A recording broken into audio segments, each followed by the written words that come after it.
акиматқа кептім, Шиелі аудандық. Мынау Назарбаева Дәулеткүл деген кісі жаңағы қоғамдық жұмыс істейтін кісілерге білмеймін не айтқан.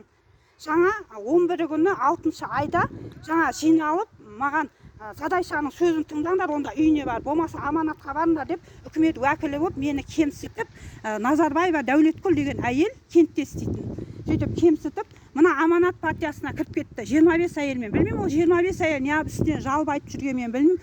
Соны енді мен айтайын дегенім, үкімет уәкілі болып, мына базарда жүргенде, базар жаңағы мемлекеттік қызметкер болып базарда жүргенде сөйлейді.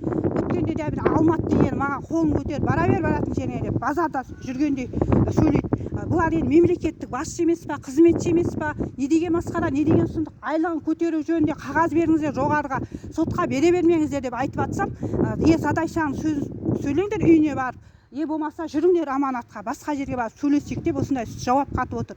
Мына Назарбаева Дәулеткүл, сіз пенсияға шығатын кезде жаңағы абыроймен шықсаңызшы, үстіңізден қаншама жалыптар бар, мысалы үстіңізден. Қалай ондай мемлекет қызмет алып отқан мен білмеймін, облыс пен республика. Мынандай болып тұрады, сосын қолын сілкейді, базарда тұрғандай.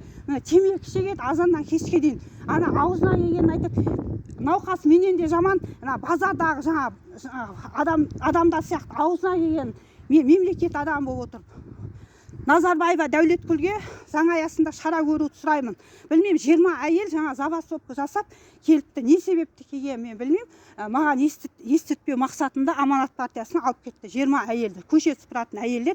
Білмеймін, ол жалып айтып жүр, не жалып айтып жүрген мен білмеймін. Бірақ енді ойланып сөйлесе де, өйткені себебі Задайшаның үйіне барып әңгімесін тыңдаңдар деп, сөйтіп жаңағы сондай сөз айтып тұр.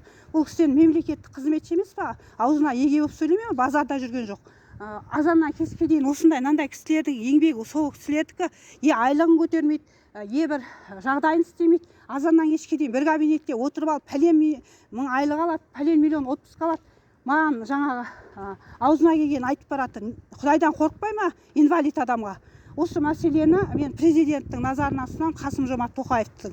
Мынау айлығын көтеріп, қоғамдық жұмыс істейтін кісілердің, мынау солардікі ғой еңбек, негізі мынау мемлекет қызметшілердің мынау тірліктері дұрыс емес деп жатқан. Халыққа жаны ашып хат беріп, былай көмек берудің орнына аузына не келеді, соны айтады, базардағы адамдар сияқты. Негізі еңбек сыпырғандардікі, сыпырғы ұстағандардікі еңбек сыпырғы ұстағандардікі. Алайда алатыны 85 мың, отпуск алмайды, айлық алмайды, басынғандық жатқан. Енді осы мәселені заң аясында шешіп көмек беруді сұраймын, комиссия құруды сұраймын. Кент әкіміне комиссия құруды сұраймын. Жаңағы Қаратаев деген кісі, аудан прокуроры, комиссия құруды сұраймын. Кент әкіміне. Өйткені себебі біраз адамдар сотқа берген, отқа берген, не деген сұмдық, не деген масқара бұл.